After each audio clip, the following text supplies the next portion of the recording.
A major allegation by former U.S. National Security Advisor Jake Sullivan is raising questions about the credibility of America's foreign policy as well as the personal interests of Donald Trump. In a recent interview, Sullivan alleged that Trump shifted U.S. policy against India because of his family's business interests with Pakistan, a claim that has ignited the debate over whether Washington's long-term strategic partnership with New Delhi may have been compromised. Sullivan stated that Pakistan's willingness to strike business deals with the Trump family prompted the U.S. president to sideline India. He warned that undermining the U.S.-India relationship causes direct strategic damage since that partnership remains central to American interests in the Indo-Pacific. His comments come at a time when tensions between Washington and New Delhi remain. In fact, the United States recently imposed a 50% tariff, including a 25% penalty, as a punishment for India's purchase of Russian oil, a decision that puzzled many analysts, especially given that America's trade deficit with India is relatively small. And at the heart of Sullivan's accusation lies a new business venture, reportedly. The Trump family has taken a significant stake in World Liberty Financial, reportedly, a cryptocurrency platform. Public disclosures reveal that Trump and his sons hold substantial stake in the company, reportedly, which has tilted the family's wealth away from real estate and into digital finance. And this is where things get interesting, because World Liberty Financial recently signed a series of deals with the newly formed Pakistan Crypto Council, and the partnership signals deeper financial cooperation between the Trump family and Islamabad. And the timing of these deals is also leaving behind question marks. India, America's 10th largest trading partner, faces one of the steepest tariff rates on any country. Pakistan, by contrast, pays a relatively modest tariff of 19%. And this imbalance has fueled speculation that Trump's personal financial ties are shaping official U.S. trade policy. So that's the question being raised. In fact, critics accusing Trump of throwing away years of diplomatic efforts to strengthen the U.S.-India partnership, a cornerstone of American strategy to counter China. Sullivan described the policy pivot as a major strategic setback, warning that it could weaken America's credibility with allies across the region. For years now, U.S.-Pakistan ties remained stagnant in a way under both Trump's first term and then U.S. President Donald Trump, as Washington prioritized India. Trump's second term has seen a dramatic improvement in relations with Islamabad, the convergence of business deals and softer diplomatic policies, now fueling suspicion that something deeper is driving this change.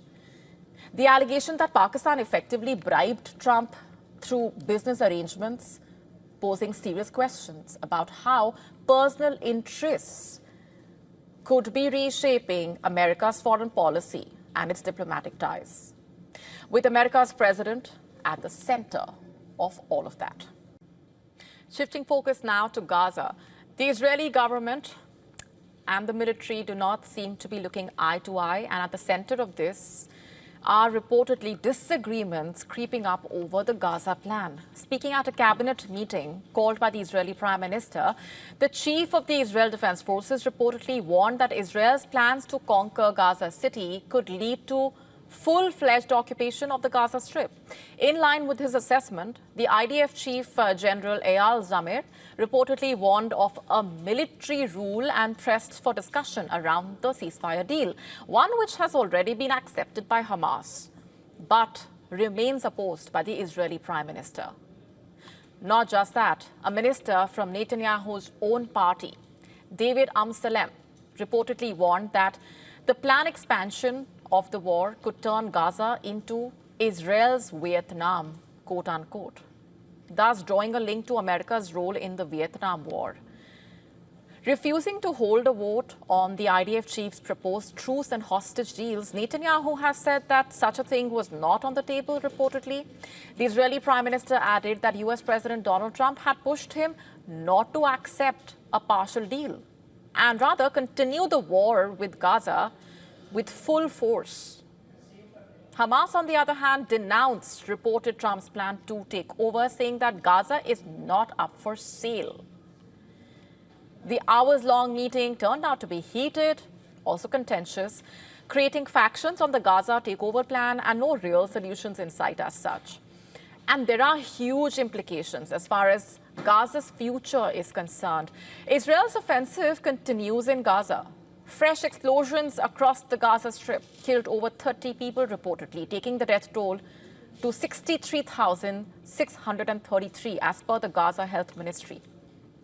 War fatigue seems to be setting in, impacting Israel equally. According to a report by the Wall Street Journal, military commanders have called up 60,000 reservists from their jobs, studies and families as they are struggling to find enough soldiers willing to report for duty.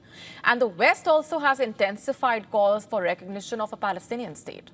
Belgium has now announced its plan to sanction Israel and formally recognize Palestinian state at the UN General Assembly session to be held later this month, joining the ranks of countries like Australia, Britain, Canada, France.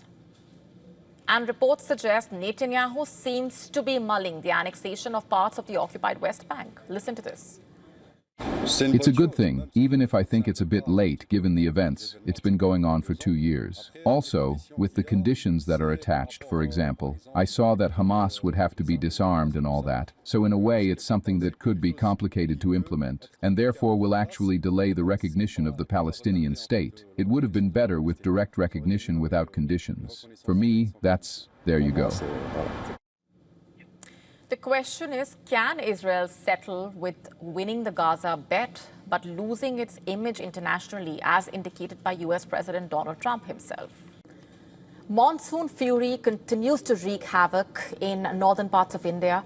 The scale of the damage is only growing. The relentless downpour triggered floods, waterlogging, landslides in some parts, bringing daily life to a standstill.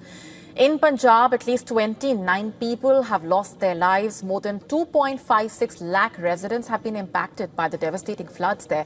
Crops have been damaged, while the low-lying villages stand inundated. The state government has ordered the closure of all colleges and universities till September 3. Prime Minister Modi, meanwhile, spoke to the Chief Minister and assured him of full support from the centre. Earlier, the Chief Minister visited several flood-affected areas to assess the damage and review the ongoing relief efforts. The Yamuna River is flowing above the danger level after heavy rainfall in the national capital. The traffic and public movement on Delhi's Loha Pul will be stopped from 5 p.m. on Tuesday due to the rising water level. A heavy rain alert has been issued for Delhi. The Delhi government has also issued a flood alert for the Indian capital after a large amount of water released into the Yamuna River from the barrage upstream. Red and orange alerts for heavy rainfall are active meanwhile across Haryana. As per the Met Office in Chandigarh, a red alert is active for Panchkula, Chandigarh, Ambala, Yamunanagar districts, while an orange alert is active for several other districts. Heavy rainfall in neighbouring Gurugram also caused major traffic jams, with vehicles stalled in the waterlogged streets. In response to the severe weather conditions, the government has issued a work-from-home advisory to help ease the commuter difficulties and ensure safety. Monsoon season has also left behind a trail of devastation in the state of Himachal Pradesh. Torrential rainfall swelling up the rivers far beyond their banks.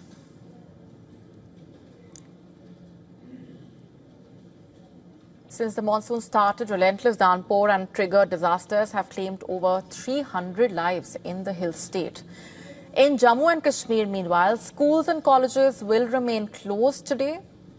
Were in fact closed today. Rescuers still trying to clear the boulders and mudslides that have blocked the critical routes. In Ramban, landslides buried stretches of the road under meters of debris, while flash floods in Riyasi inundated the low-lying areas, forcing hundreds to flee their homes overnight.